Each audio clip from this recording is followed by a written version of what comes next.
Hello students, we will discuss few numericals from the chapter electric charges and field.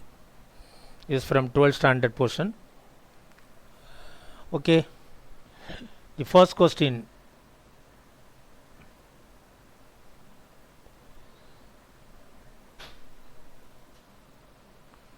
And three infinitely long charge sheets are placed as shown in the given figure. Find the electric field at the point P. Just to look at the given figure. In the given figure, XOZ plane is given. With respect to XOZ plane, there are three infinitely long charge plane sheets are given at three different distances, and Z equal to 3a, Z equal to a, and Z equal to minus a, and with the different surface charge densities. The surface charge density of the infinitely long and uniformly charged sheet at a distance 3a is sigma. The other plate at a distance a units from the origin along z axis is minus 2 sigma, and the third one along negative z axis, z equal to minus a with surface charge density minus sigma. Then we have to find total electric field at the particular point P. At the particular point P. Okay. Now we will discuss the situation. So according to the situation, we have to take first is z axis.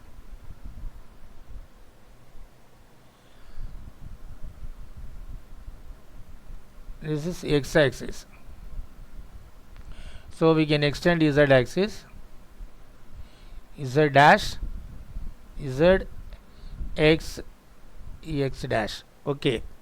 In the Cartesian plane, XOZ, and there are three uniformly charged infinitely large plane sheet is taken at a distance. This is a cross sectional view of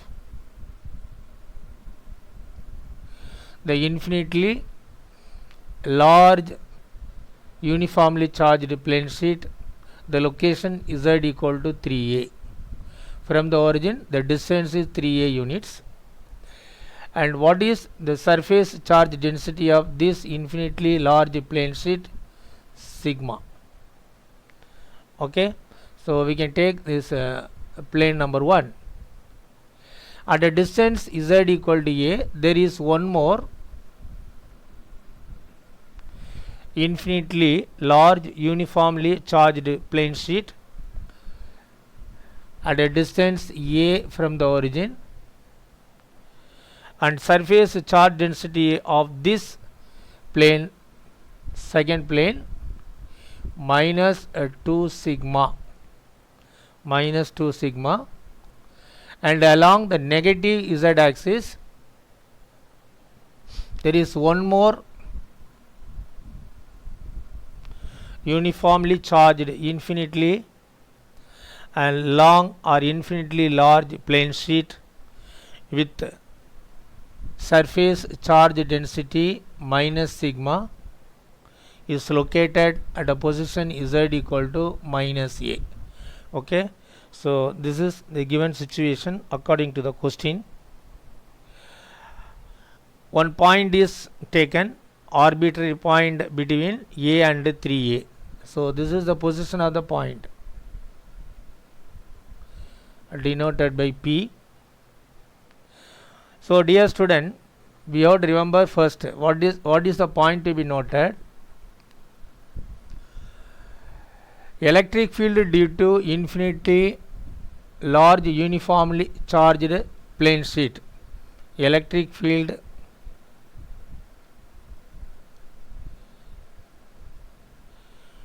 due to uniformly charged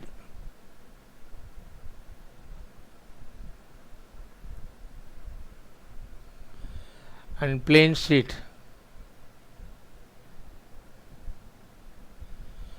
with the surface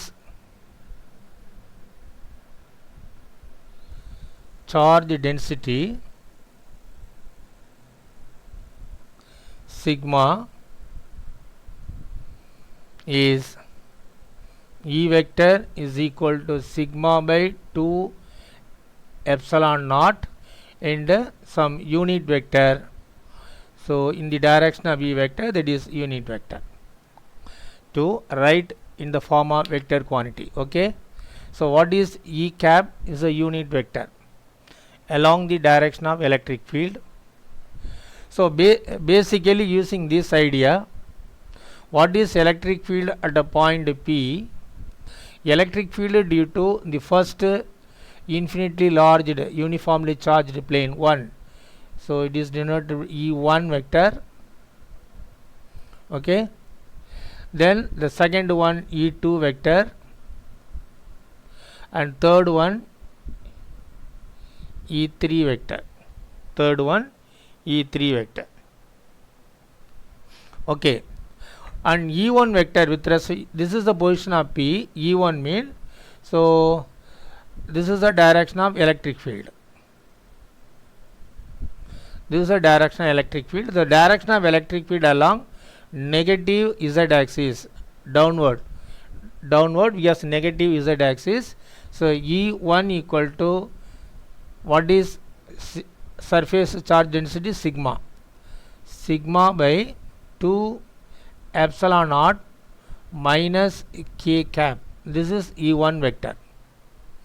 And E2 vector at the same point with respect to the second plate. So this is the direction of electric field.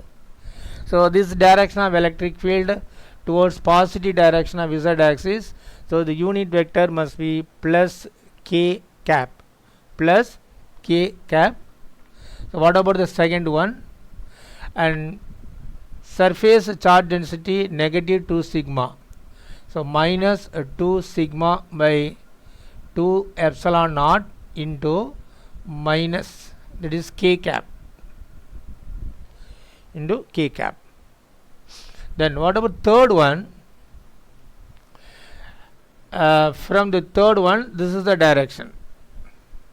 Okay, again, and positive direction of z axis. So unit vector is plus k, but the surface charge density minus sigma. So this value minus sigma by 2 epsilon naught into k cap. Okay, so if we simplify the whole thing, we can get net electric field at the point P. This is the point P due to and 3 different uniformly charged infinitely large plane sheets. So net electric field E, net electric field, so minus sigma by 2 epsilon naught,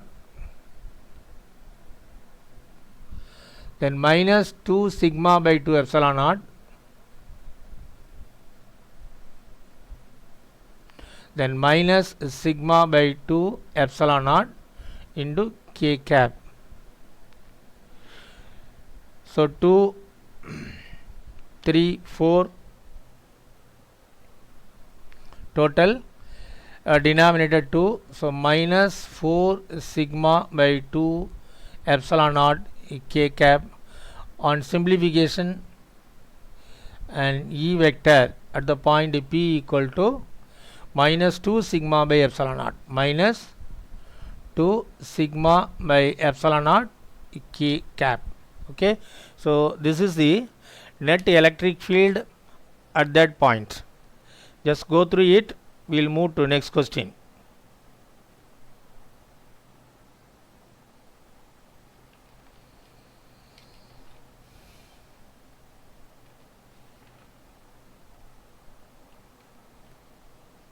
Okay, the next question,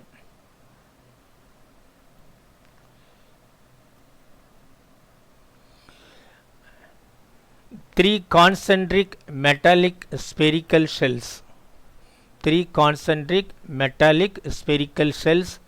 of radii R, 2R, 3R are given charges Q1, Q2, Q3 respectively. It is found that the surface charge densities on the outer surfaces of the shells are equal. Then find the ratio of the three charges Q1, Q2, Q3. So according to the given figure, there are three concentric metallic spherical shells which are uniformly charged by different charges Q1, Q2, Q3 at different radii or 2R, 3R. Okay, then what will be the ratio of the three charges Q1, Q2, Q3?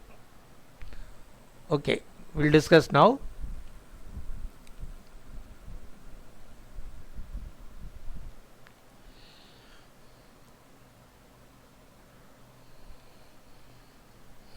First, let us construct a three and concentric and shell, spherical shell is center.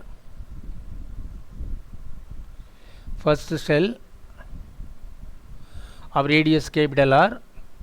So the radius be increased. The second shell with radius 2R. Okay, this third cell, this is center, let it be O. The first radius R, the second radius 2R, and the third radius 3R. Okay, the first shell uniformly charged with the charge Q1 is Q2 is Q3, Q1, Q2 and Q3. Okay, now we have discussed what is the setup shown, and concentrically three cells are taken. The three cells are uniformly charged with the different charges Q1, Q2, Q3, and the radii are 2R and 3R. What is the ratio of the radii? R1 is to R2 is to R3 is R is to 2R is to 3R. That is ratio 1 is to 2 is to 3. Okay, this is not our question, this is given data. Okay, now the Q due to Q1, applying the induction principle, the lower surface, the inner surface of the second cell will get one additional charge minus Q1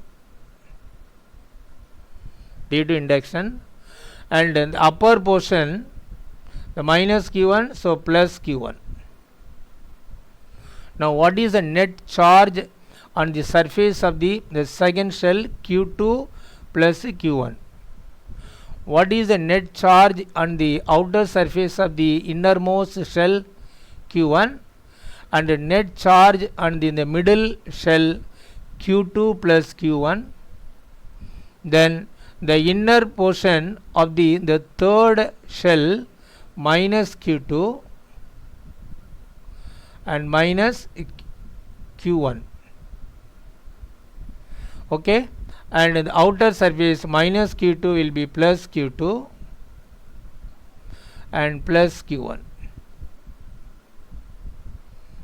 So Q3 plus Q2 plus Q1. The net charge on the outermost surface. What is the net charge in the outermost surface of the second shell and Q2 plus Q1, and net charge in the outermost surface of first innermost shell and Q1 coulomb. From the data, the surface charge density sigma 1, sigma 2 sigma 3, all the three are equal. This is given data. What is given? Sigma 1 is equal to sigma 2 equal to sigma 3. Sigma 1 is equal to sigma 2 is equal to sigma 3. Okay. Sigma 1 surface charge density, the total charge divided by the total surface area. So sigma 1 equal to what is total charge? Q1 by and 4 pi r square, that is total surface area of the spherical shell. The net charge in the outer surface of the second shell Q2 plus Q1 by 4 pi and 2r the whole square, so 4r square, 2r the whole square. Then third surface, the net charge Q3 plus Q2 plus Q1.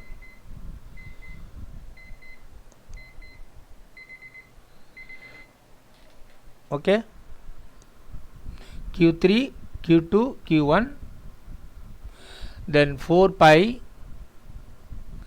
3r square, 9r square. Now we can simplify. After simplification, Q1 is equal to Q2 plus Q1 by 4 is equal to Q3 plus Q2 plus Q1 by 9. Taking first to 2 ratio, 4Q1 is equal to Q2 plus Q1. So this implies 3Q1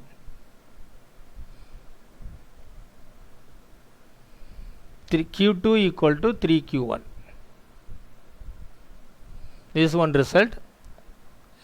Now we can take the first and the last ratio, and 9Q1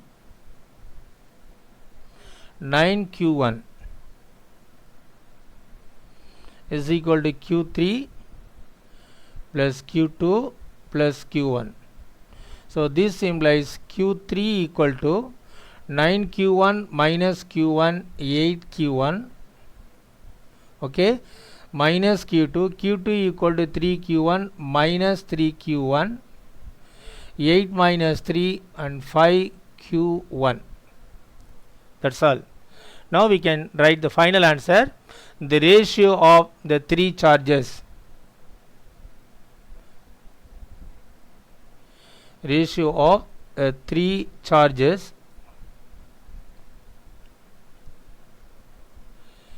and Q1 is to Q2 is to Q3 will be equal to Q1, Q2 equal to 3Q1 and Q3 equal to 5Q1. 1 is to 3 is to 5. Okay. So the ratio of the radii 1 is to 2 is to 3. This is a given. What is ratio of the charges Q1, Q2, Q3? 1 is to 3 is to 5. So we have applied here induction principle. Whenever we have a set of and concentric sphere charged uniformly charges, then induction will occur.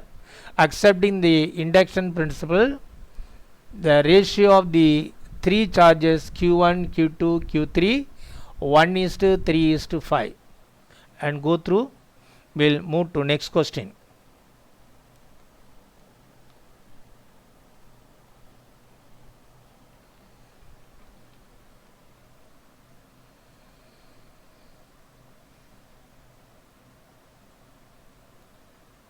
Okay, just now we discussed.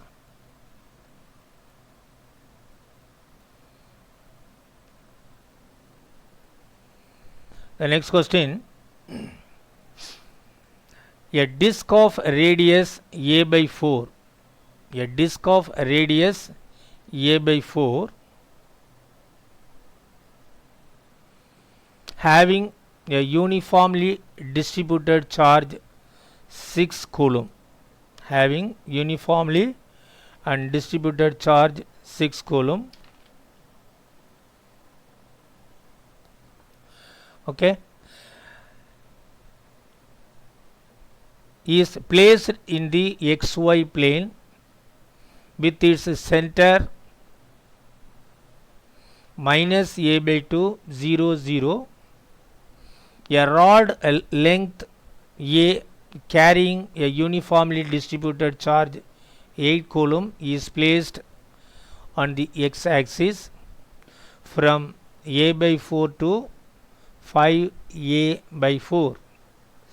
So 2 point charges minus 7 coulomb and 3 coulombs are placed at the point a by 4 minus a by 4 0, a by 4 minus a by 4 0.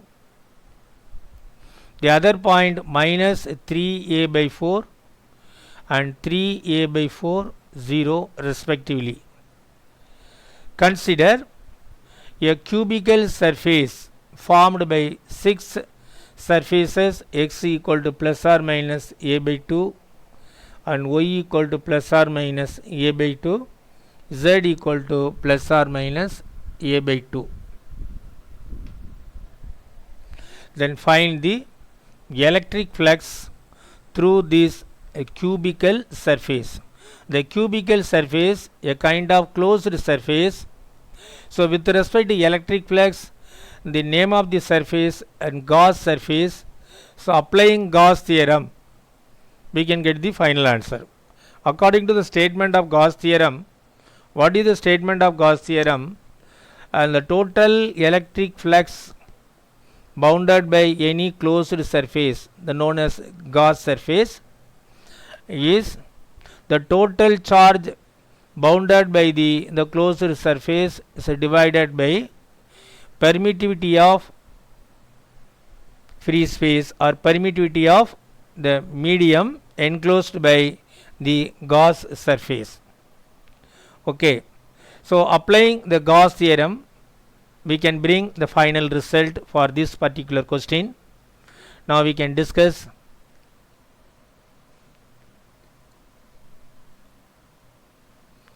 Okay, and according to the given figure, we can take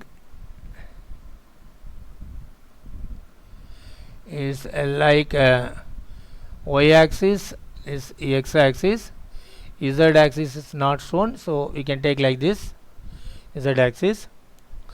One cross-sectional portion of and cube is given. The cross-sectional portion of cube is given. So this y equal to, what about the equation of this surface? Y equal to plus a by 2, and the other one is not y, x equal to a by 2, this one x equal to minus a by 2. Then this one, the above surface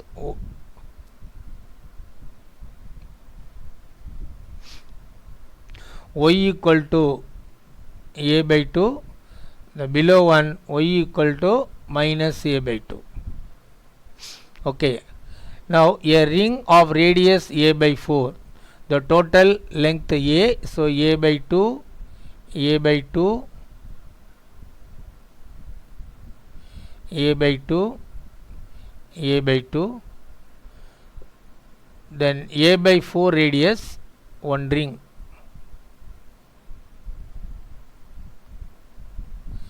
What is the total charge of the ring? What is given according to the question? 6 coulomb. What is the total charge? 6 coulomb. Then half of the ring within the Gauss surface.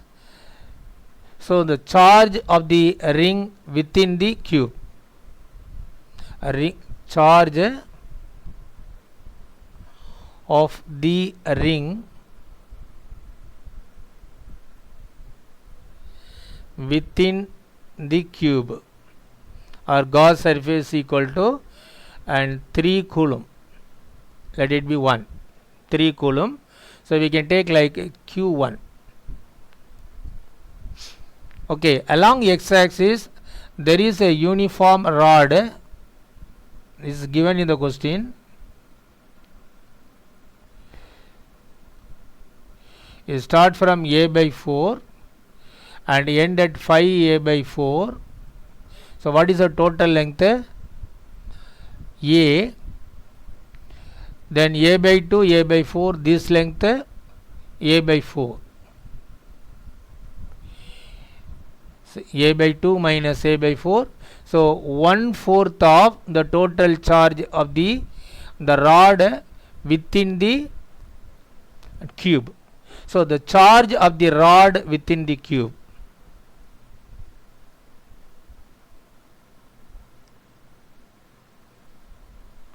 Charge of the rod within the cube.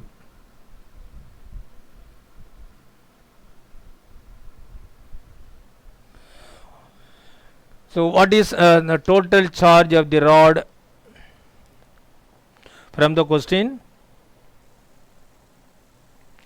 8 coulomb. So 1/4 of 8 coulomb, that is 2 coulomb. Q2 equal to 1/4 of 8 coulomb, that is 2 coulomb. This is Q2. And other than these two, there are 2 point charges and 1 point charge within this. What is the coordinate of this particular point? A by 2 minus a by 2 and 0. And amount of the point charge 7 coulomb. So the point charge within the cube,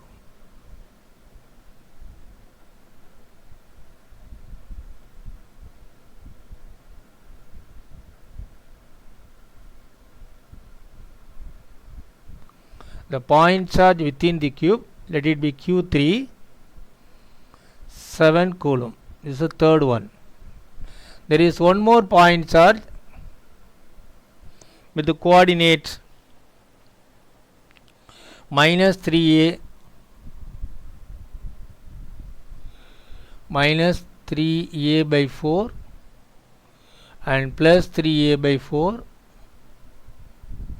is more than a by 2 and 0.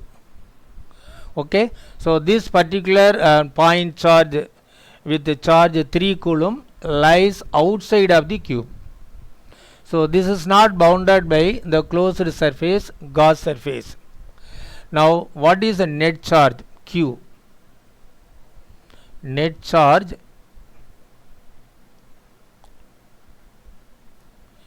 Q1 plus Q2 plus Q3. Q1 3 coulomb, Q2 2 coulombs and Q3 7 coulomb. Okay, and Q3 minus 7 coulomb. So 5 minus 7 minus 2 coulomb. The net charge minus 2 coulomb. Okay, now we can apply and Gauss theorem. So applying Gauss theorem, we can try to get the answer. Applying Gauss theorem,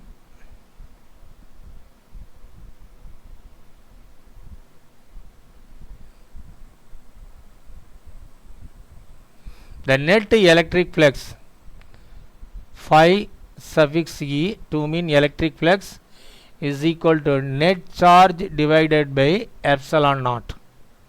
The net charge divided by epsilon naught. So the net charge equal to minus 2 epsilon naught. Minus 2 by epsilon naught is total electric flux associating to the given and closed cube of side A units and equation of all the surfaces x equal to plus or minus 1 by a by 2, y equal to plus or minus a by 2 and z equal to plus or minus a by 2. This indicates that each edge length of the cube is a units, and go through this. The final answer minus 2 by epsilon naught, minus q by epsilon naught. So actually what is unit of electric flux according to the definition? B and E dot A, it is E Newton Coulomb inverse 1 and A is meter square. Okay, so minus 2 by epsilon naught Newton Coulomb inverse 1 meter inverse 2. Okay, we will move to one more question.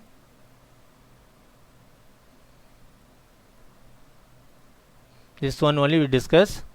This previously we discussed. So now we can take this question. 6 charges, identical charges. Out of 6 charges, 3 charges are positive, the another 3 charges are negative.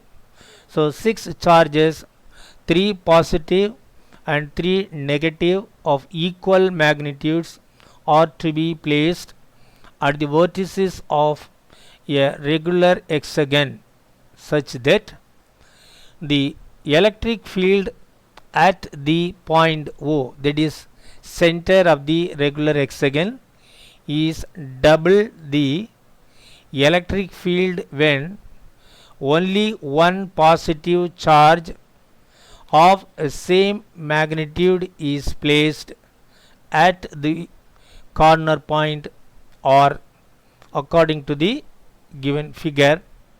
What should be the arrangements of the given charges at the vertices of the given hexagon? So the 6 vertices of the hexagon are given, and P, Q, R, S, T, U, and the center of the regular hexagon is taken as O, and we can assume and each side of the regular hexagon A, each side of the regular hexagon A.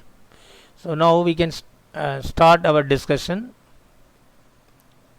Okay, first we have to draw a regular hexagon like a benzene ring.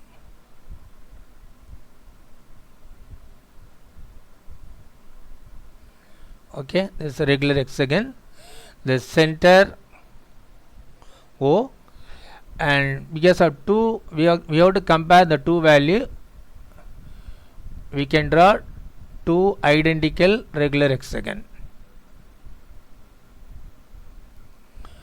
The first one, this is second one.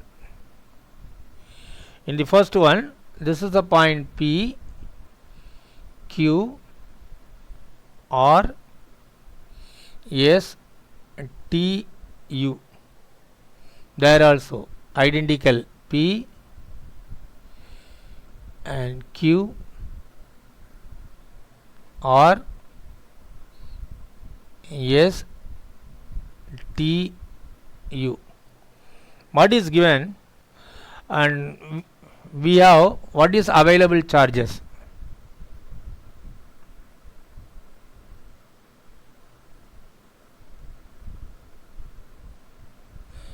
Minus Q, minus Q, minus Q, plus Q, plus Q, and plus Q.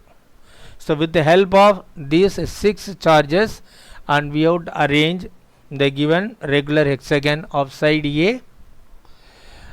Initially only one here at R we can take plus Q, and to differentiate this Q better we can take the given charges minus Q, smaller case, minus Q, minus Q, so that we can avoid confusion, and plus Q, and plus Q. Okay, at R we can take plus Q. Then what is the electric field? Actually, what is the question? The electric field. At O, the electric field due to the positive, this is A, so away from, this is the direction of electric field at O. So here, electric field at O, the first case, and towards the origin, so along negative, but we need not introduce x-axis, y-axis, z-axis. We have the direction at a different direction. Only horizontally, vertically, and other direction mean we can take it. So we can avoid introducing ijk.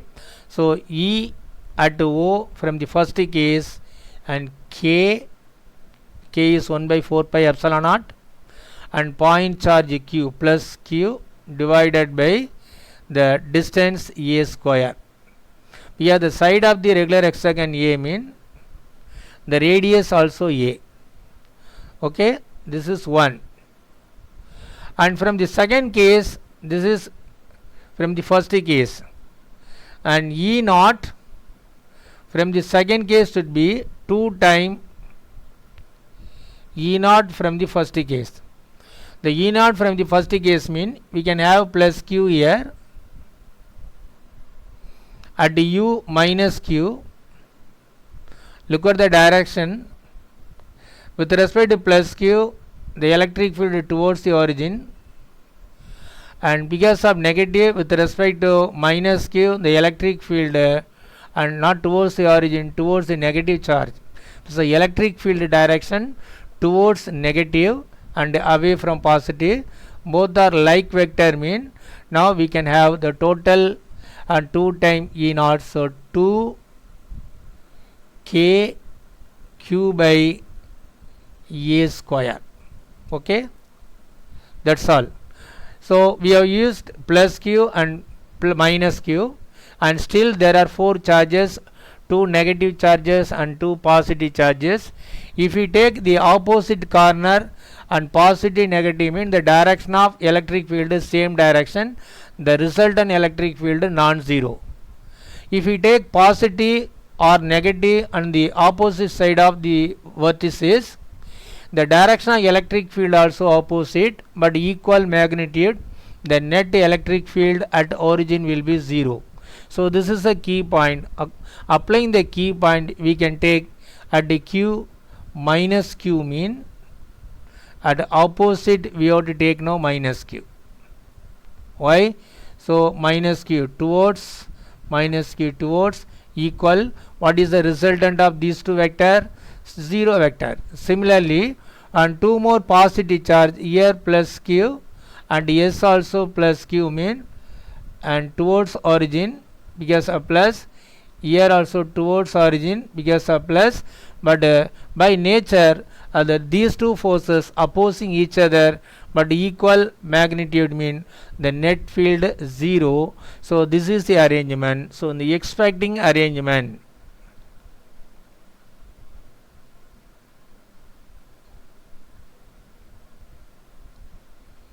the expecting arrangements of charges at the 3 6 vertices. So we can take like this: P and Q, R, S, T, U.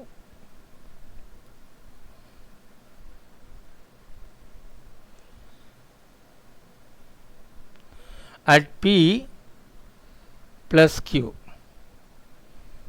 Okay, at the Q minus, at R P plus Q minus, R plus, and S plus, and T minus, and Q minus.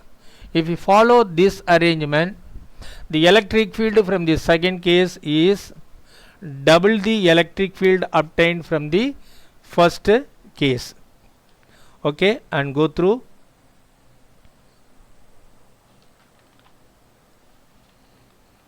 And thank you, student. We will discuss the remaining question in the next class, and keep watching all the videos.